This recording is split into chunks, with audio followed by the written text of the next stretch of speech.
ꯑꯅꯤꯁꯨꯕ ꯆꯦꯞꯇꯔ ꯄꯥꯖꯗ꯭ꯔꯤꯉꯩꯒꯤ ꯃꯃꯥꯡꯗ ꯑꯩꯈꯣꯏꯒꯤ ꯁꯣꯁꯥꯏꯇꯤꯗ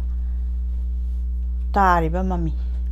ꯃꯇꯝꯗꯨꯒꯤ ꯁꯣꯁꯥꯏꯇꯤꯒꯤ ꯃꯃꯤꯁꯤ ꯌꯥꯝ ꯐꯖꯅ ꯇꯥꯔꯦ ꯑꯩꯈꯣꯏ ꯆꯍꯤ 8 ꯈꯨꯟꯇꯥꯛꯄ ꯀꯔꯝꯍꯥꯏꯅ ꯈꯨꯟꯇꯥꯛꯏ ꯑꯋꯥꯅ ꯑꯩꯈꯣꯏ ꯃꯩꯇꯩꯔꯩꯕꯥꯛꯁꯤꯗ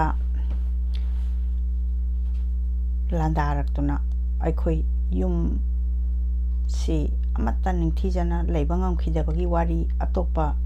ꯁꯥꯍꯤꯇ꯭ꯌꯗꯒꯤ ꯈꯪꯖꯔꯛꯏ ꯀꯔꯤꯒꯤꯗꯃꯛꯇ ꯑꯋꯥꯅ ꯃꯅꯤꯄꯨꯔꯗ ꯂꯥꯟꯗꯥꯔꯛꯏꯅꯣ ꯀꯔꯝꯍꯥꯏꯅ ꯉꯝꯃꯤꯅꯣ ꯑꯩꯈꯣꯏ ꯃꯅꯤꯄꯨꯔꯁꯦ ꯏꯇꯤꯍꯥꯁ 2000ꯒꯤ ꯃꯃꯥꯡꯗ ꯑꯩꯈꯣꯏꯒꯤ ꯀꯜꯆꯔꯁꯤ ꯂꯩꯔꯛꯑꯕꯅꯤ ꯍꯥꯏꯅ ꯑꯩꯈꯣꯏ ꯈꯨꯗꯤꯡꯃꯛꯅ ꯑꯩꯈꯣꯏꯅ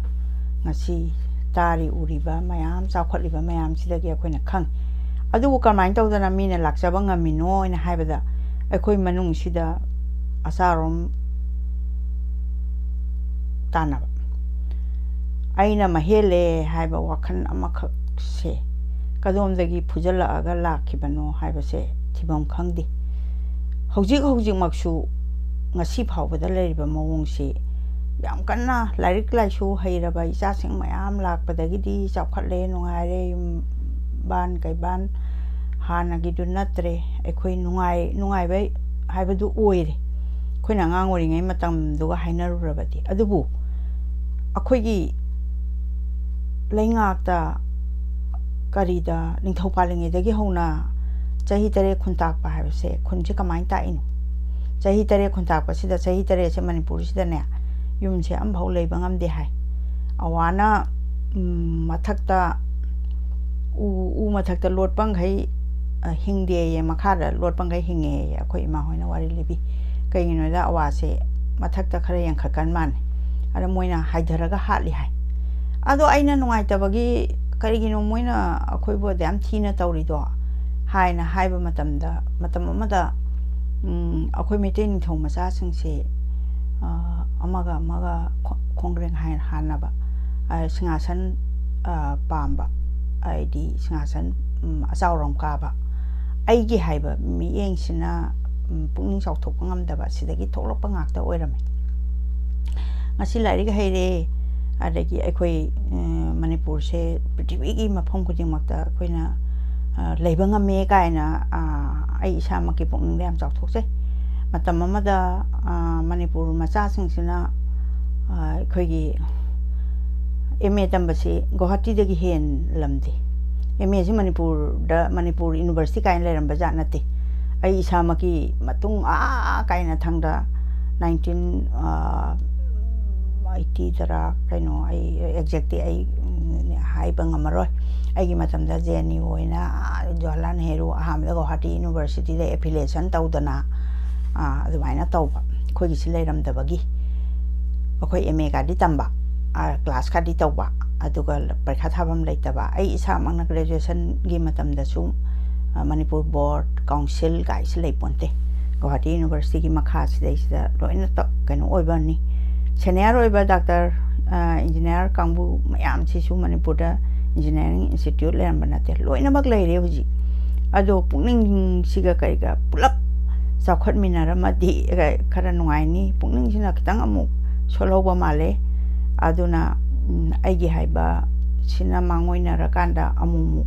ꯌꯨꯝ ꯃꯅꯨꯡꯗꯁꯨ ꯑꯀꯥꯏꯕ ꯊꯣꯛꯂꯛꯏ ꯂꯩꯄꯥꯛꯇꯁꯨ ꯑꯀꯥꯏꯕ ꯊꯣꯛꯂꯛꯏ ꯁꯨꯃꯥꯏꯅ ꯇꯧꯗꯅ ꯉꯁꯤ ꯑꯩꯅ ꯄꯥꯖꯔꯤꯕ ꯂꯃꯟꯁꯤꯁꯨ ꯂꯃꯟ ꯍꯥꯏꯕ ꯋꯥꯍꯩꯁꯦ ꯌꯥꯝ ꯐꯖꯈ꯭ꯔꯕ ꯃꯩꯇꯩꯔꯣꯟꯗ ꯑꯁꯨꯛ ꯐꯖꯕ ꯑꯩꯅ ꯂꯃꯟ ꯇꯣꯜꯂꯦꯀꯣ ꯑꯩ ꯂꯃꯟ ꯁꯤꯡꯕ ꯏꯃꯥꯒꯤ ꯈꯣꯝꯂꯥꯡ ꯂꯃꯟꯗꯤ ꯄꯨꯟꯁꯤꯁꯤꯡꯒꯤ ꯈꯣꯝꯂꯥꯡ ꯅꯥꯝꯃꯒꯤ ꯂꯃꯟ ꯐꯥꯎꯕ ꯁꯤꯡꯕ ꯉꯝꯗꯦ ꯍꯥꯏꯅꯩ ꯀꯥꯏꯅ ꯑꯍꯟꯁꯤꯡꯁꯤꯅ ꯊꯝꯕꯤꯔꯝꯕ ꯋꯥꯔꯗꯁꯦ ꯉꯁꯤꯗꯤ ꯃꯥꯡꯕꯒꯨꯝ ꯑꯗꯨꯕꯨ ꯍꯥꯏꯔꯤꯕ ꯂꯃꯟꯁꯤꯗ ꯃꯅꯨꯡꯁꯤꯗ ꯏꯔꯤꯕ ꯑꯩꯈꯣꯏꯒꯤ ꯅꯤꯡꯊꯧ ꯃꯆꯥꯁꯤꯡꯁꯤꯒꯤ ꯆꯠꯅꯔꯣꯟꯆꯠ ꯏꯃꯦꯖ ꯃꯥꯒꯤ ꯃꯃꯤ ꯐꯖꯅ ꯇꯥꯔꯦ ꯆꯤꯡ ꯇꯝ ꯑꯅꯤ ꯅꯨꯡꯁꯤꯅꯔꯝꯕ ꯆꯤꯡꯒꯤ ꯈꯨꯂꯥꯛꯄꯤꯅ ꯃꯆꯥ ꯁꯛꯅ ꯇꯃꯨꯕꯤꯕꯨ ꯌꯣꯛꯈꯤꯕ ꯁꯤꯅ ꯑꯩꯈꯣꯏꯅ ꯉꯁꯤ ꯐꯥꯎꯕꯗ ꯆꯤꯡ ꯇꯝ ꯑꯅꯤꯒꯤ ꯃꯔꯤꯁꯦ ꯃꯁꯤ ꯌꯥꯝꯅ ꯐꯖꯅ ꯂꯩꯔꯝꯃꯤ ꯍꯥꯏꯕꯁꯦ ꯑꯗꯩ ꯃꯣꯏꯔꯥꯡꯒꯤ ꯈꯝꯕ ꯊꯣꯏꯕꯤꯗꯕꯨ ꯑꯣꯏꯔꯣ ꯈꯝꯕꯁꯦ ꯅꯣꯡꯕꯥꯟꯒꯤ ꯆꯩꯔꯥꯛꯇꯒꯤ ꯑꯅꯥꯁꯪꯗ ꯀꯨꯝꯃꯕꯗ ꯀꯕꯨꯏ ꯁꯂꯥꯡ ꯃꯥꯏꯕꯅ ꯆꯦꯟꯊꯔꯛꯑꯀꯥꯟꯗ ꯃꯥꯒꯤ ꯃꯌꯨꯝꯗ ꯄꯨꯈꯠꯂꯒ ꯈꯝꯕꯁꯤ ꯃꯊ꯭ꯋꯥꯏ ꯀꯜꯂꯤ sumain tawdana chingtam anigi nungsinaba mari se khajitang mipung khuding makna khangbasu khangde haibadi nate khara taba masu darkar oibra na ai wakhanda sum khali chingtam amtani ka harakanda thabak tawba matamda di hujikta khoigi chingi di kaim sembi dire kaina chingi lambi mayam ka ulakpa tamgi chigumba yamna partial oiba visual amma laibadona adum ui akoina media da kaida thorakpada aduna hujiki phajagraba wari singse masi mipung khuding makna tasanbada tabada di kanadaba lairoidra haina khanjabani adu khajikting su tabiyu yengbiyu nainasi akhoi masi nainara akanda khoi nungsinaba sepora akanda akhoi gi jati se amutang di yamna manana complain laita babudi lairoi ada complain yam leidana hujikte khoina ngasi day to day gi pauda mediana pibi mayam se da khoina loina ba ubo phangi adong ngasi masi punamakse aisu aigi sidagi contribution macha matang bindum tang piba ngamati kaina khanjaraga tawjarini hojik ani suba chapter paba hujarage nongale sana sangai dagi yerakpa nongan bungi pungkhona sana konungi akoibada tangthak naidana tawthui nongpok mayok apan bada koro mangan phaurakli nawa oiba matawni nungsire da matangdo jegla sangu pairei koro mabu oknaba koro wadi numit puni harise hairang lerang punama ngamna mamit panglakli awang pangna karuba malang basu khongdare kanagumbi lerang na khoimu som phangbada ikai phiru khumjari tomsana bi lerang su lerang lesat pharakli malang ba makada singel lenam tharakli mathanglen maka yaunaba longi maphongdo angak pada phajagre selung bagi ingkholdi mahausaga manade hairang lerang satkide salaba suni thide singel lekho kharadra lerang choina keluri lerang lepal pumba maithong leida lukhare ngarang pombi lerang do ngasi sani khalamba singel nawa chawngam inung sora tairamdai nongdon laija liklana lerang leina tamluba lerang leina tamluba khaba ulen oiramle lei pamba khoiraba ngarangumna lakhidre nungsit nungsa lepkhare mahumdagi tanthokpiraba cheklana lakna khongbagum chekla khonjel tarakle nungsiba mataw leikhidre mahusagi sakpham hongkhre masidana prakitiga midugi character ga ani sigi relation kabina piris selungbagi manai sing ahing saruk kayamu mission khanglambani mission khangbai tumdabadu ahingi aroiba sarukta misang mikhai naidraba mahusagi khusemna makoibu kolami asum thou tambadagi pukningda jingnaba leitana mahai yatana ki nongalamdai tumthabagi saruktuni kabina thariba magi presentation se am phajana thai ningthamba su loidringai kalengi maisa su langdringai marakni khomlen tungkhun hunbada wana kauru nabata oikhre nongan ba numidang nongan baga numidang aduda kari thoki bage haiba khangnaramdre nongalak pada makoi mayamgi maraktagi allamana hudorei aton khoitari bara nongale hogotlasi kharana mamit noiri kharana yawon shuna bo honari tumsit phada bagi honaba naha khara oiba amana maningthong sanghiba nupa du ningsinglei tadan ina ama amubabu hogotlidra mama pam tata khidre kadai dagi hogotlamgadabano hairamlaga hogdokluge haiduna yana khada thoklei kana su leiramdre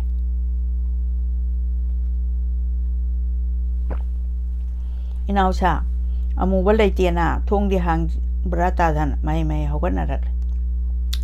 thong hang bo ude yengusi mayamang mari lagle khara amana mamang thong data movie bu koruri paukum pirakhide maning thong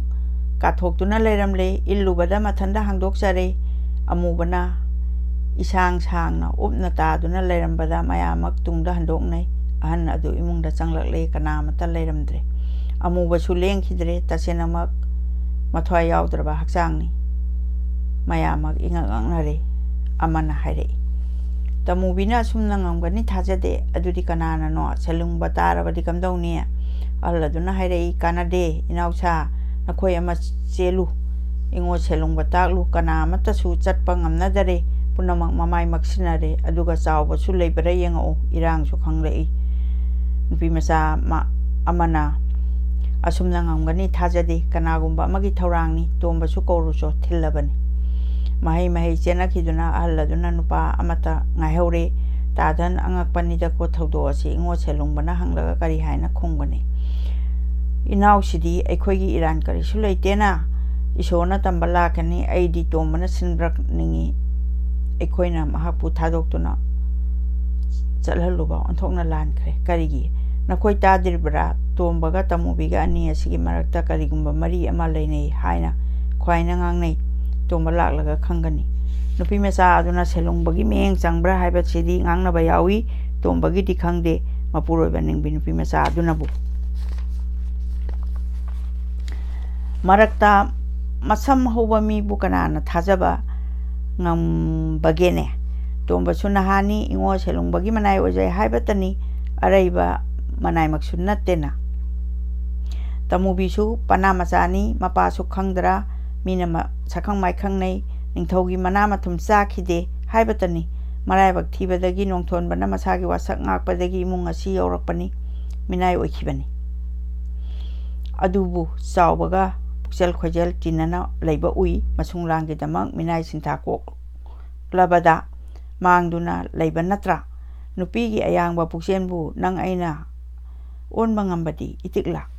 ꯑꯗꯨꯕꯨ ꯇꯥꯗꯟ ꯅꯨꯄꯤꯃꯆꯥ ꯑꯁꯤꯁꯨ ꯆꯦꯛꯁꯤꯟꯅ ꯏꯉꯣ ꯁꯦꯂꯨꯡꯕꯅ ꯍꯣꯠꯅꯔꯤꯕꯁꯦ ꯀꯔꯤꯒꯤꯅꯣ ꯃꯔꯝ ꯂꯩ ꯅꯈꯣꯏ ꯈꯪꯂꯣꯏ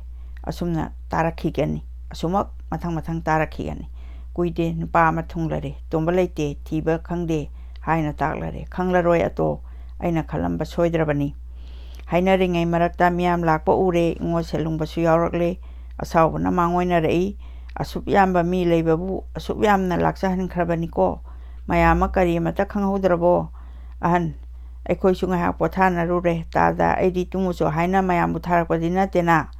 ꯃꯌꯥꯝꯅ ꯁꯣꯏꯔꯒ ꯃꯍꯩꯅ ꯑꯩꯅ ꯐꯪꯖꯔꯕꯅꯤ ꯍꯣꯏ ꯏꯕꯨꯡꯉꯣ ꯏꯌꯥꯝꯕꯅ ꯂꯥꯜꯂꯕ ꯍꯥꯏꯕꯗꯨꯅꯤ ꯇꯨꯝꯅꯤꯡꯕ ꯍꯥꯏꯕꯁꯤꯁꯨ ꯇꯥꯛꯂꯝꯕꯗꯤ ꯅꯠꯇꯕꯅꯤꯅ ꯅꯅꯥꯏꯁꯤꯡꯅ ꯁꯣꯏꯈ꯭ꯔꯕꯅꯤ ꯇꯣꯝꯕꯗꯤ ꯂꯥꯛꯇ꯭ꯔꯤꯕ꯭ꯔꯥ ꯀꯧꯔꯨꯗ꯭ꯔꯤꯕ꯭ꯔꯥ ꯅꯅꯥꯏ ꯊꯤꯕ ꯈꯪꯗ꯭ꯔꯦ ꯁꯣꯏꯗ꯭ꯔꯦ ꯅꯍꯥ ꯑꯗꯨ ꯑꯩꯅ ꯆꯤꯡꯅꯔꯛꯄ ꯀꯨꯏꯔꯕꯅꯤ ꯉꯔꯥꯡꯃꯛꯇꯗ ꯆꯨꯝꯅꯇ ꯑꯩꯈꯣꯏꯅ ꯁꯣꯟꯅꯕꯇꯅꯤ ꯃꯍꯥꯛꯅ ꯀꯗꯥꯏꯗꯩꯅꯣ ꯍꯦꯛꯇ ꯇꯥꯔꯝꯃꯤꯕꯗꯨꯅꯤ ꯇꯥꯕꯗ ꯅꯠꯇꯅ ꯃꯍꯥꯛꯁꯨ ꯁꯪꯕ ꯌꯥꯎꯒꯅꯤ ꯍꯥꯏꯅ ꯍꯦꯛꯇ ꯍꯥꯏꯔꯤꯕꯗꯨꯅꯤ ꯃꯍꯥꯛꯄꯨ ꯑꯩꯒ ꯎꯅꯍꯜꯂꯨ ꯍꯥꯏꯔꯒ ꯎꯅꯍꯟꯗꯅ ꯊꯥꯗꯣꯛꯈ꯭ꯔꯤꯕ ꯑꯁꯤꯕꯨ ꯀꯅꯥꯅꯅꯣ ꯊꯥꯕꯗꯤ ꯌꯥꯝꯅ ꯊꯥꯈꯤꯕꯅꯤ ꯑꯗꯨꯕꯨ ꯑꯩꯁꯨ ꯇꯥꯔꯦ ꯇꯥꯗ ꯋꯥ ꯑꯃꯗꯤ ꯍꯥꯏꯖꯒꯦ ꯃꯁꯤ ꯃꯤꯁꯤ ꯃꯤꯅꯥ ꯌꯥꯎꯔꯕꯅꯤꯀꯣ ꯆꯨꯝꯃꯤ ꯏꯕꯨꯡꯉꯣ ꯄꯨꯝꯅꯃꯛ ꯑꯩꯈꯣꯏꯅ ꯊꯧꯑꯣꯏꯗꯕꯗꯒꯤ ꯊꯣꯛꯈ꯭ꯔꯦ ꯑꯗꯨꯕꯨ ꯃꯔꯨꯗꯤ ꯇꯣꯝꯕꯅ ꯇꯁꯦꯡꯅꯃꯛ ꯑꯩꯈꯣꯏꯕꯨ ꯍꯥꯠꯄꯅꯤ ꯀꯥꯟꯅꯗꯦ ꯄꯥꯎ ꯑꯁꯤ ꯀꯣꯅꯨꯡꯗ ꯇꯥꯛꯂꯨꯗꯕ ꯌꯥꯗ꯭ꯔꯦ ꯑꯗꯨꯅ ꯇꯥꯗ ꯃꯥꯏꯀꯩ ꯊꯨꯡꯅꯕ ꯄꯥꯎꯖꯦꯜꯂꯨ ꯑꯩꯈꯣꯏꯁꯨ ꯃꯤꯁꯨ ꯇꯣꯝꯕꯁꯨ ꯄꯨꯝꯅꯃꯛ ꯊꯤꯍꯜꯂꯨ ꯑꯁꯤꯕ ꯃꯆꯥ ꯑꯁꯤꯁꯨ ꯂꯣꯏꯁꯤꯟꯕ ꯌꯥꯗ꯭ꯔꯤꯀꯣ ꯃꯍꯥꯛꯀꯤ ꯄꯨꯛꯅꯤꯡꯗ ꯂꯥꯟꯅ ꯂꯤꯡꯈꯤꯕ ꯋꯥꯈꯜꯒꯤ ꯁꯪꯂꯦꯟ ꯑꯗꯨ ꯉꯁꯤꯗꯤ ꯈꯥꯝꯕꯤ ꯃꯩꯅ ꯆꯥꯛꯈ꯭ꯔꯦ ꯃꯪꯗ ꯁꯅꯥꯔꯤꯛ ꯁꯤꯔꯝꯂꯒ ꯇꯥꯏꯕꯪ ꯐꯥꯎꯅꯔꯛꯂꯕꯗ ꯏꯍꯥꯡ ꯍꯥꯡꯅ ꯂꯩꯔꯝꯕꯒ ꯃꯥꯟꯅꯈ꯭ꯔꯦꯗꯣ ꯃꯁꯥꯕꯨ ꯏꯀꯥꯏꯖꯗꯨꯅ ꯑꯃꯁꯨꯡ ꯀꯥꯟꯅꯗ꯭ꯔꯦ ꯅꯤꯡꯂꯗꯨꯅ ꯁꯅꯥ ꯀꯣꯅꯨꯡ ꯀꯥꯔꯨꯅꯅꯕ ꯊꯧꯔꯥꯡ ꯂꯣꯏꯈ꯭ꯔꯦ ꯑꯁꯣꯝꯗ ꯑꯍꯟ ꯑꯗꯨꯅ ꯃꯅꯥꯎꯁꯤꯡꯒ ꯇꯣꯝꯕꯕꯨ ꯊꯤꯔꯨꯅꯕ ꯃꯊꯪ ꯁꯤꯟꯊꯥ ꯄꯤꯊꯈ꯭ꯔꯦ ꯁꯦꯂꯨꯡꯕꯅ ꯃꯆꯥ ꯃꯅꯥꯏ ꯄꯨꯝꯅꯃꯛ ꯂꯣꯏꯅꯃꯛ ꯄꯥꯎ ꯄꯤꯗꯨꯅ ꯂꯥꯡꯅꯈ꯭ꯔꯦ ꯁꯤꯔꯤꯕ ꯅꯨꯄꯥ ꯑꯗꯨꯒꯤ ꯏꯃꯨꯡꯗꯁꯨ ꯄꯥꯎ ꯊꯥꯈ꯭ꯔꯦ ꯁꯦꯂꯨꯡꯕꯒꯤ ꯑꯇꯣꯝꯕꯤ ꯐꯥꯎꯕ ꯃꯤꯄꯥꯏꯕ ꯌꯥꯎꯈ꯭ꯔꯦ ꯁꯦꯂꯨꯡꯕꯤ ꯑꯇꯣꯝꯕꯤ ꯐꯥꯎꯕ ꯑꯗꯨꯕꯨ ꯃꯍꯥꯛꯀꯤꯗꯤ ꯃꯄꯨꯛꯅꯤꯡ ꯋꯥꯏ ꯁꯪꯖꯔꯝꯂꯒꯅꯤ ꯄꯨꯝꯅꯃꯛ ꯑꯁꯤꯒꯤ ꯃꯊꯛꯇ ꯆꯤꯡꯅꯕ ꯅꯨꯡꯉꯥꯏꯇꯕ ꯊꯃꯣꯏꯗ ꯑꯣꯝꯆꯥꯛꯅꯔꯤꯕ ꯑꯗꯨꯗꯤ ꯇꯃꯨꯕꯤꯒꯤ ꯃꯄꯨꯔꯣꯏꯕꯅꯤ ꯆꯥꯎꯕꯅ ꯈꯥꯏꯅ ꯃꯩꯆꯥꯛ ꯐꯪꯂꯕ ꯊꯃꯣꯏꯗ ꯑꯅꯧꯕ ꯃꯩꯆꯥꯛ ꯍꯥꯞꯂꯛꯏ ꯃꯔꯥꯟ ꯂꯩꯇ꯭ꯔꯕꯤ ꯇꯃꯨꯕꯤꯕꯨ ꯆꯤꯡꯅꯗꯕ ꯉꯝꯈꯤꯗ꯭ꯔꯦ ꯆꯤꯡꯅꯗꯨꯅ ꯃꯔꯥꯟ ꯄꯤꯕꯁꯨ ꯉꯝꯈꯤꯗꯦ ꯏꯉꯣ ꯁꯦꯂꯨꯡꯕꯒꯤ ꯊꯧꯑꯣꯏꯟꯁꯤꯟꯅ ꯊꯣꯛꯈ꯭ꯔꯕꯅꯤꯀꯣ ꯍꯥꯏꯅ ꯅꯤꯡꯂꯛꯏ Amukasu waraujai mahak masabu pangmali haiduna tomba busu waraui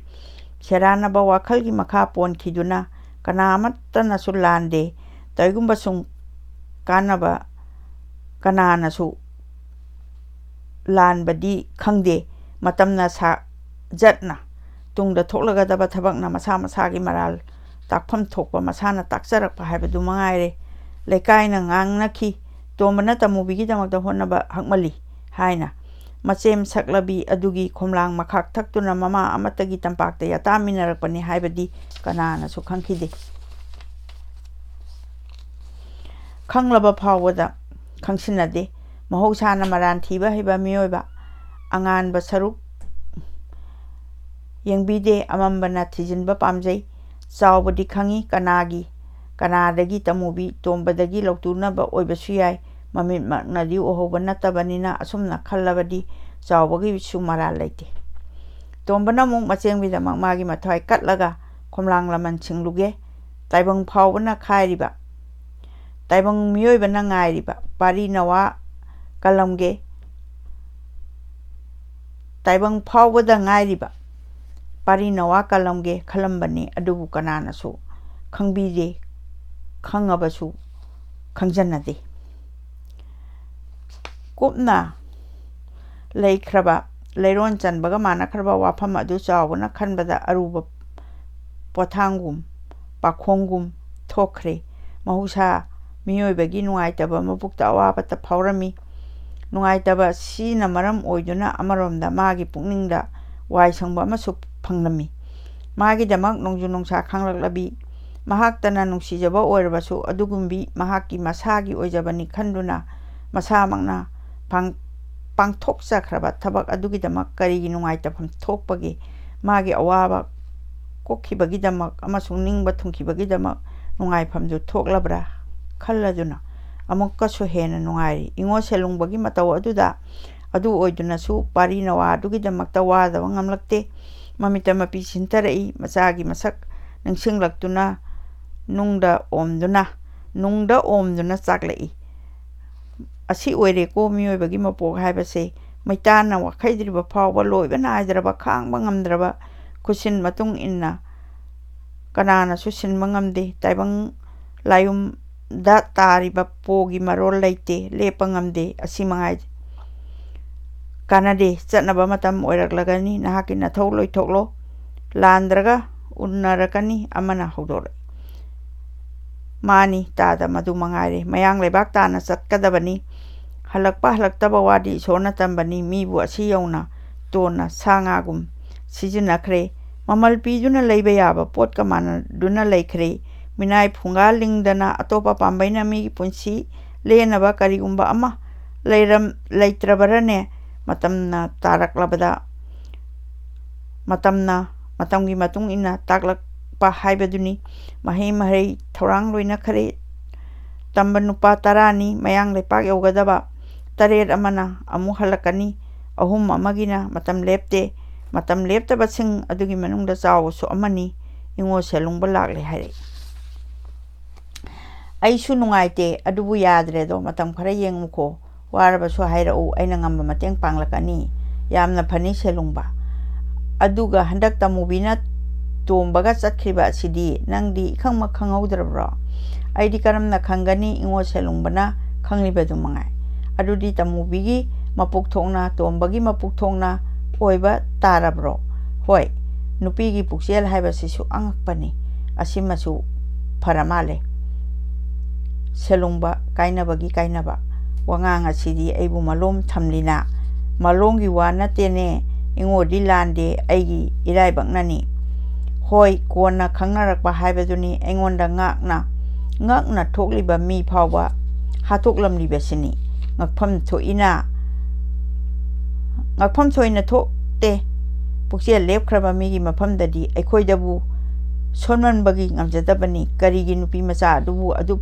cheksinna sangluribano sanglamaktada nanthokriba sidi maramdi araibani sangpham thokpani hoi aigi dilai bulairi tomana nangbo onthokna thina hatlamkhre hatpa kaudene kanbani wafam asi chumlabani karigi miyoiba masagi nungaina bu honaba mahusani Madugi khalabadi chuman khrabani adudagi henba kari amuk leiribage mapi chadum tarai chawbagi maithongdu musuk munna kahale makhon nikre wangang bangam khidre aiha konung karu phige nakoi chatlaga daba natra mayamna hoi haina khumahoi chawbadi makok ngawkhre magi singri da I chendabagum ningkhre sanajing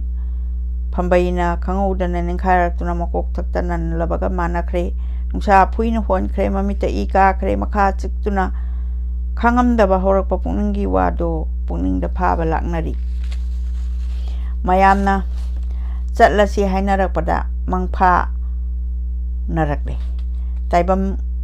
isuk suklamdre koro nawasu sauramle akoibada leina yangkhibada pombi cheklana pamel usada tonglamle